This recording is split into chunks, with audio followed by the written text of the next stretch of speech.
चलो निहारिका बेटी, अब तुम भी कुछ दिन बाद शादी करके अपने ससुराल चली जाओगी, पर याद रखना सास कभी माँ नहीं बन सकती, तो इसीलिए संभल कर रहना। आंटी जी, मुझे तो माँ का भी प्यार नहीं पता कैसा होता है, और पापा कहते हैं कि अब मेरा असली घर वही है। अगर सास थोड़ा डांट भी देगी तो मैं चुपचाप सुन लूंगी। रिश्ता पक्का होते ही आसपास की औरतें निहारिका को डराने लग जाती हैं और सास के बुरे स्वरूप के बारे में बताती हैं। इसी तरह कुछ दिन बीत जाते हैं और एक दिन निहारिका के पास उनकी दोस्त रेशमा का कॉल आता है, जिसकी शादी को 2 साल हो चुके थे। अब तो तेरी भी शादी हो जाएगी, उसके बाद तेरी सास भी तेरे सर पर खड़ी रहेगी। शादी से पहले तो सब अच्छा होता है, पर सास का असली चेहरा तो शादी के बाद नजर आता है। तू ऐसा क्यों बोल रही है? मेरी सास तो मेरे साथ बहुत प्यार से बात करती और कहती है कि मैं उनकी बेटी की तरह हूँ। ये तो सब बस कहने की बात है। मेरी सास भी पहले ऐसे ही करती थी, पर अब मुझे वो नौकर बनाकर रखती है। अगर थोड़ी सी गलती हो जाती है तो डांटती है, यहाँ तक कि थोड़ी सी लड़ाई होने पर मेरे मायके में फोन घुमाकर मेरी शिकायत कर देती है। अपनी सहेली और आसपास के लोगों की बातें सुनकर अब निहारिका डरी डरी रहती है। तो वहीं बिन माँ की बेटी के लिए निहारिका के पिता अरविंद भी परेशान रहते हैं। क्या हुआ पापा, आप कुछ दिनों से बहुत परेशान लग रहे हैं। बेटा, तू बिन माँ की बच्ची है, पता नहीं ससुराल में कैसे रहेगी। कहीं तेरी सास ने कभी तुझे डांटा या तुझ पर अत्याचार किया तो? मैंने तुझे बड़े ही नाजुक से अकेले पाला है, पता नहीं तू ससुराल में कैसे रहेगी। पर मैं तुझे सारी जिंदगी अपने पास भी तो नहीं रख सकता, मुझे अपने बाप होने का भी तो फर्ज भी निभाना है। पापा फिक्र मत करो, मैं वहाँ खुश रहूंगी, और मेरी सास कितनी ही बुरी क्यों ना हो, मैं आपकी दी हुई सीख से अपनी सास का दिल खुश कर दूंगी। निहारिका अपने पिता को तो समझा लेती है, पर वो खुद भी अंदर से काफी डरी हुई होती है। समय यूं ही बीतता है और बहुत जल्द निहारिका की शादी हो जाती है। और शादी के बाद जब निहारिका अपने ससुराल जाती है तो वो देखती है कि उसकी सास उसके साथ बहुत ही प्यार से बातें कर रही है। यहाँ तक कि उसकी नंद भी उसका ख्याल रख रही है। और पहली रसोई वाले दिन, हे भगवान, आज मेरी पहली रसोई है। अपने घर में तो मैं सिर्फ अपने और पापा के लिए खाना बनाती थी, पर यहाँ तो मेरे पति, सास, ससुर और नंद भी हैं। कहीं मुझसे गलती हो गई तो ये भगवान मेरी मदद करना। बहू, तो मुझे बड़ी परेशान नजर आ रही है। हाँ चल, तेरी भाभी का आज ससुराल में पहला दिन है और वो थोड़ी डरी हुई है, इसीलिए तू रसोई में खड़ी रहकर अपनी भाभी की मदद करवाएगी ताकि बहू की पहली रसोई अच्छे से हो सके। हाँ फिक्र मत करो, मैं भाभी के साथ हूँ। भाभी, आप भी अपने मन से डर निकाल दो और मुझे अपनी बहन की तरह समझो, और माँ तो वैसे भी आपको अपनी बेटी ही समझती है। इतना बोलकर आंचल अपनी भाभी के साथ मिलकर खाना बनवाती है। कुछ दिन बाद जब पूरा परिवार निहारिका के हाथ का खाना खाता है तो उसकी खूब तारीफ करते हैं। अरे आशा, अपनी बहू ने खाना बनाना सीख ले। मेरी बहू रानी तुमसे अच्छा खाना बनाती है। पापा निहारिका आखिर बीवी किसकी है? हाँ हाँ, मैं तुम्हारी बहू से खाना बनाना सीख लूंगी। अब बहू को थोड़ा आराम करने तो, बेचारी थक गई होगी। और आंचल, तू कॉलेज जा वरना आज भी लेट हो जाएगी। बहू, पहले नाश्ता कर ले तू भी। अपनी सास के कहने पर निहारिका नाश्ता करती है और फिर अपने कमरे में जाकर आराम करती है। इसी तरह कुछ दिन बीत जाते हैं और अकेली निहारिका को घर का काम करता देख एक दिन शाम को जब पूरा परिवार साथ बैठता है तो आशा अपनी बहू बेटी से कहती है, मेरी बहू नहीं बल्कि बेटी है, और मैं अपनी एक बेटी से घर का इतना काम नहीं करवा सकती, इसलिए आंचल कॉलेज जाने से पहले तू घर के कामों में भाभी की मदद करवाएगी। पर माँ, मुझे कॉलेज जाना होता है, अब मैं कॉलेज घर के काम करके कैसे जाऊँ? मैं एक काम करती हूँ, मैं कॉलेज से आकर घर के काम कर दिया करूंगी। सुबह का काम भाभी संभाल लेंगी और शाम का काम मैं संभाल लूंगी। अच्छा हुआ कि मैं लड़की नहीं हूँ और ना ही घर में रहता हूँ, वरना माँ हम तीनों में फर्क नहीं करती और मुझसे भी काम करवा लेती।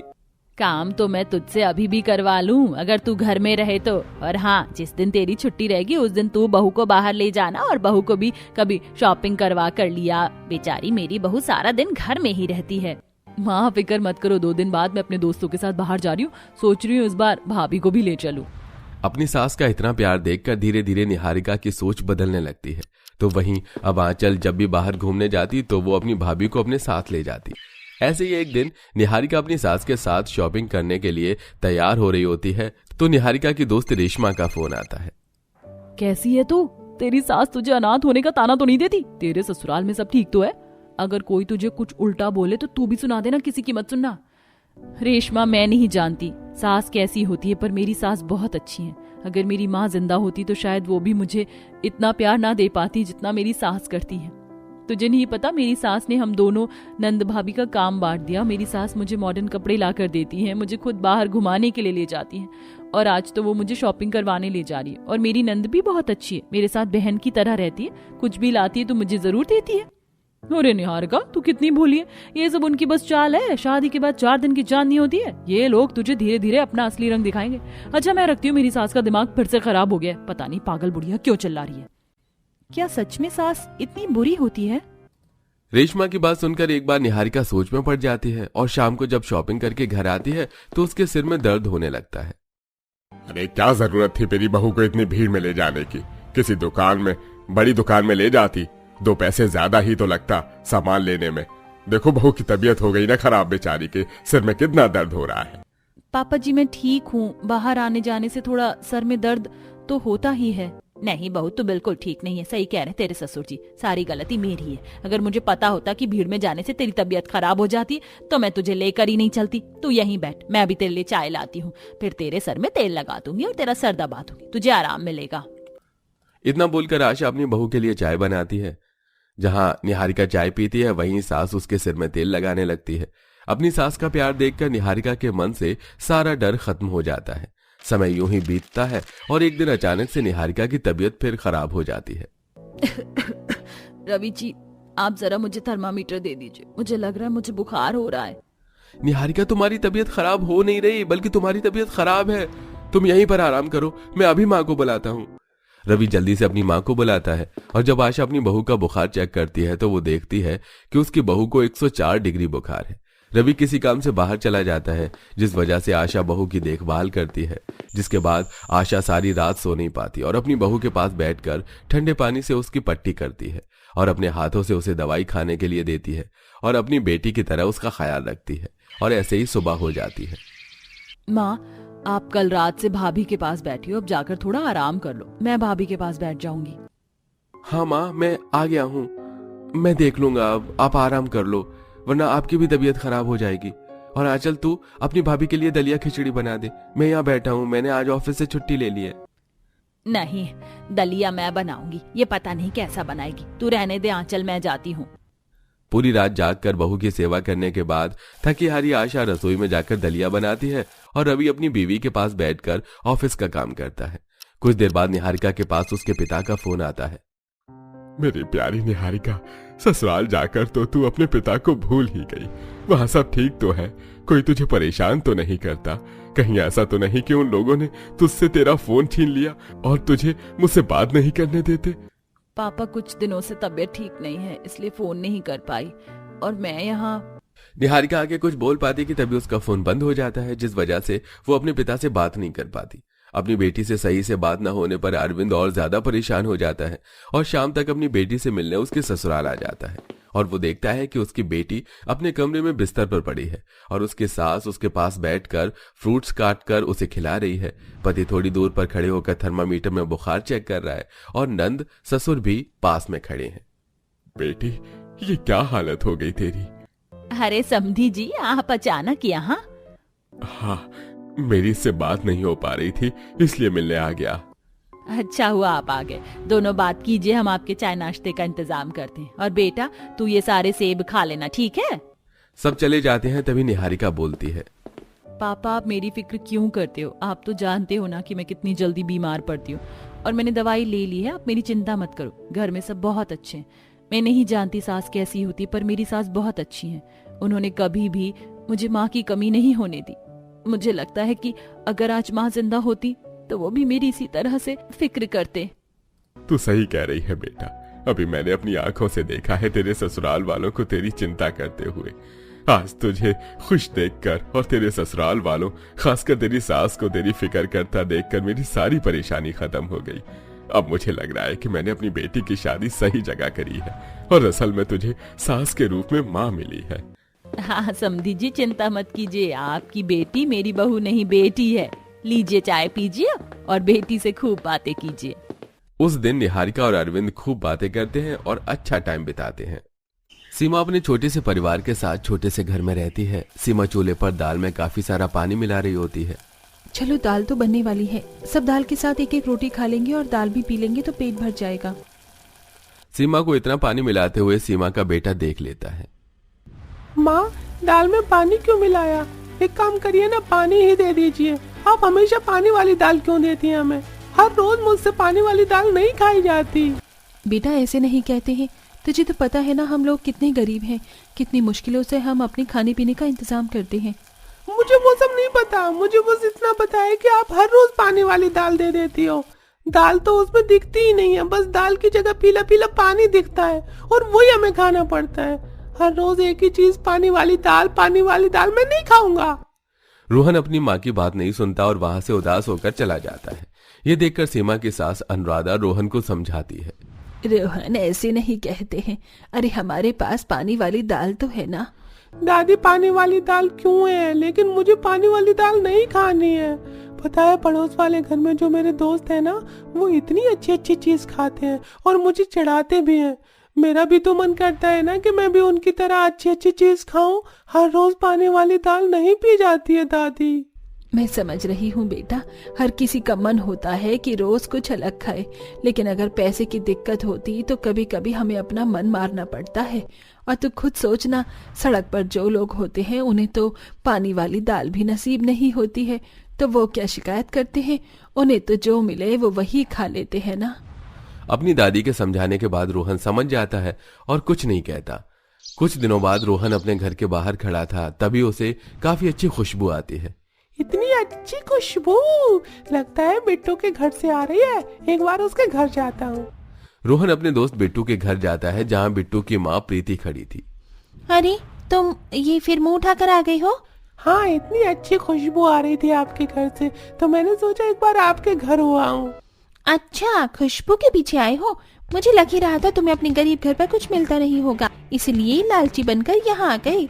नहीं नहीं, ऐसी नहीं है, मैं लालची नहीं हूँ। अरे मुझे सब पता है कि तुम लोग कितने बड़े लालची हो। वैसे हमारे घर में तो दाल मखनी बन रही है, तुम्हें दाल मखनी तो पता नहीं होगी ना, क्योंकि तुम्हारे घर पर बस पानी वाली दाल ही बनती है। तभी वहाँ प्रीति के सास सरोज आती है।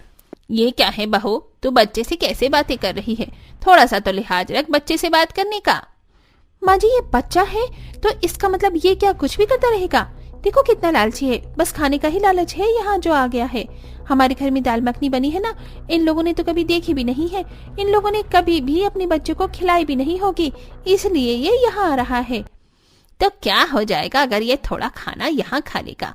बहू, इतना भी पत्थर दिल होना अच्छी बात नहीं होती है। अरे जैसे हमारा बिट्टू है वैसे रोहन भी तो है, बच्चों में इतना भेदभाव करना अच्छी बात नहीं होती है। माँ जी रहने दीजिए, हमारा बिट्टू और ये रोहन दोनों ही बहुत अलग हैं, जमीन आसमान का अंतर है। आप ना बात बात में इन दोनों को कंपेयर मत किया कीजिए। और तुम, जब घर पर पानी वाली दाल मिल रही है तो तुम्हें ये दाल मखनी कैसे हजम हो जाएगी? ऐसे ही कई दिन निकल जाते हैं। कुछ दिनों बाद प्रीति सीमा के घर आती है। दरअसल मेरी बेटी का जन्मदिन है तो मैंने सबको बुलाया है, आप लोग भी आना। वैसे भी नहीं आओगे तो मुझे कोई फर्क नहीं है, और ये भी पता है कि आप लोग जरूर आओगे खाने के लिए। शाम के समय सब लोग बिट्टू के जन्मदिन के लिए जाते हैं। सजावट तो काफी अच्छी कर रखी है और आसपास मोहल्ले के सभी को बुलाया है। बुलाए भी क्यों ना, मेरी बेटी का जन्मदिन है और आपको पता नहीं है कि कितना कुछ है खाने में बनवाया है। कुछ ही देर में केक कटता है, सब लोगों में केक दिया जाता है। ये लीजिए आप लोगों का केक, अब आप जा सकते हैं। बहू ये क्या, अरे सबके लिए तो खाना भी बनवाया है, फिर तो इन्हें खाना खाए बिना कैसे जाने को कह सकती है? माँ जी, इन लोगों के लिए खाना क्यों? इन लोगों के घर में पानी वाली दाल बनी होगी ना, हमारे जितना अमीर खाना हजम नहीं होता इन्हें। इनकी तबीयत वगैरह खराब हो जाएगी तो लेने के देने पड़ जाएंगे। जी हाँ, रहने दीजिए, हमारे घर में खाना बना है। माँ झूठ क्यों बोल रही हो? हमारे घर में खाना कहाँ बना है? अरे सीमा बेटी, जब खाना नहीं बना है और हमारे घर में दावत है तो तुम लोग क्यों नहीं खा रहे हो? मैं अपनी बहू की तरफ से माफी मांगती हूँ, आप सब लोग खाना खाकर ही जाइएगा। प्रीति, इन सबको खाना खिलाओ। ठीक है माँ जी, खिला देती हूँ। वैसे इन लोगों ने इतना अच्छा खाना कभी देखा भी नहीं होगा। आप लोगों के लिए तो ये आज का दिन स्वर्ण अक्षरों में लिखा जाना चाहिए, क्योंकि आप लोगों ने पहले कभी खाया नहीं होगा ना इतना अच्छा खाना। किस्मत अच्छी है। प्रीति गुस्से में वहां से अपने परिवार वालों के साथ घर आ जाती है। माँ यहाँ क्यों ले आई? हमने वहाँ खाना क्यों नहीं खाया? तूने सुना नहीं वो लोग हमसे कैसे बातें कर रहे थे? अरे मुझे उनका शाही खाना या दाल मखनी से ज्यादा तो अपनी पानी वाली दाल ही पसंद आई, क्योंकि इसमें सुकून तो है, किसी के ताने तो नहीं है। माँ मुझे ताने नहीं, स्वादिष्ट खाना चाहिए, दाल मखनी चाहिए, और आपकी वजह से तो वो भी नहीं मिली। रोहन वहां से उदास होकर चला जाता है। रोहन के पीछे पीछे अनुराधा जाती है। ये क्या है रोहन, आज फिर खाना क्यों नहीं खाया? दादी आप रहने दो, मुझे बात ही नहीं करनी है। हर रोज पानी वाली दाल, वहाँ पर जब हमें दाल मखनी मिल रही थी तो हम वहाँ से क्यों आ गए? ये क्या है रोहन, आज फिर खाना क्यों नहीं खाया? ऐसे नहीं कहते हैं। देखो, कोई तुम्हें जलील करके खाना खिलाए तो तुम्हें वो खाना तो वैसे भी अच्छा नहीं लगेगा। तुम्हारी आंखों में आंसू गिर रहे हैं और तुम खाना खा रहे हो, तुम्हें अच्छा लगेगा? नहीं। इसीलिए तुम्हारी माँ भी यहाँ आ गई, क्योंकि वहां पर बस हमें सुनाया ही तो जा रहा था। ऐसे सुनने के बाद खाना कौन खा सकता है? अपनी दादी की बात सुनकर रोहन अब अच्छे खाने की कभी भी जिद नहीं करता है। माँ दादी आप लोग सही कह रहे हो, पानी वाली दाल मेरे लिए बहुत है, मुझे नहीं चाहिए दाल मखनी। कुछ दिनों बाद प्रीति के पति का प्रमोशन होता है।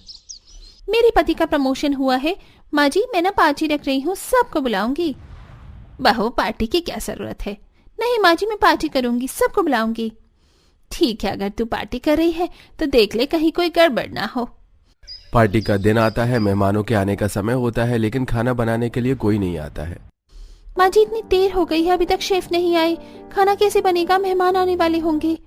बहू मेरा तो मन भी नहीं था पार्टी का, तू ही पार्टी करना चाहती थी। अब जो मुसीबत सर पर आकर खड़ी हो गई है तो तू ही उसका समाधान निकाल, मुझसे कोई उम्मीद मत रखना। प्रीति काफी ज्यादा उदास हो जाती है। उसे कुछ समझ नहीं आता। वो घर के बाहर उदास बैठ जाती है। भगवान, अगर आज पार्टी में मेहमान भूखे पेट गए तो मेरी बहुत बेइज्जती होगी, प्लीज कुछ करो ना। प्रीति को उदास देखकर वहां सीमा आती है। अरे तुम उदास क्यों हो? सब ठीक तो है ना? कुछ ठीक नहीं है, मेरे घर में पार्टी है मेरे पति के प्रमोशन की, और खाना बनाने के लिए कोई भी नहीं आया। मैंने बुलाया था और लास्ट टाइम पर मना कर दिया। अब मेहमानों के आगे मेरी बहुत बेइज्जती होगी। मैं खाना बना देती हूँ, मुझे आता है सब। अमीरों वाला खाना बनाना है, गरीबों की पानी वाली दाल नहीं। तुम चिंता मत करो, तुम्हारी बेइज्जती बिल्कुल भी नहीं होगी। सीमा सारा खाना बनाती है और टेबल पर लगा देती है। मेहमान भी आते हैं और मेहमान खाना खाने लगते हैं। अरे वाह, ये दाल मखनी तो कुछ ज्यादा ही लाजवाब है। कहाँ से मंगवाई है, मुझे भी जरा बताइए।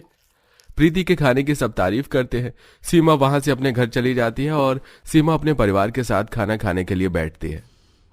रोहन, आज मैंने तुम्हारे लिए पानी वाली दाल और आलू भुजिया भी बनाई है। मुझे तो अब पानी वाली दाल भी बहुत पसंद है। सीमा सबको खाना परोसती है। तभी प्रीति अपने पूरे परिवार के साथ हाथ में दाल मखनी का पतीला लेकर आती है। आज आप सब लोग पानी वाली दाल नहीं खाएंगे, आज मैं सबके लिए दाल मखनी लाई हूँ। नहीं, हमें दाल मखनी नहीं खानी है, मुझे तो अपनी पानी वाली दाल पसंद है। आप अपनी दाल मखनी ले जाइए। ऐसे मत कहो रोहन बेटा, मुझे माफ कर दो, मैंने बहुत बदतमीजी की, लेकिन मुझे अपनी गलती का एहसास हो गया है। आपको अपनी गलती का एहसास हो गया हो, लेकिन हम गरीबों की भी इज्जत होती है। माँ इन्हें कह दो हमें नहीं खाना। ऐसे मत कहो, मुझे बहुत बुरा लग रहा है कि मैंने कितना गलत बर्ताव किया। मुझे माफ कर दो, आज हम सब साथ में मिलकर दाल मखनी खाएंगे। सीमा आंटी जी समझाओ ना रोहन को। बेटा ऐसे नहीं करते हैं, अन्न का अपमान होता है। ठीक है माँ, इसका मतलब आज हम सब मिलकर दाल मखनी खाएंगे। हाँ बेटा, हम सब मिलकर दाल मखनी खाएंगे। इसी के साथ अंत में अमीर परिवार को अपनी गलती समझ आती है और गरीब परिवार पहली बार दाल मखनी का स्वाद चखता है।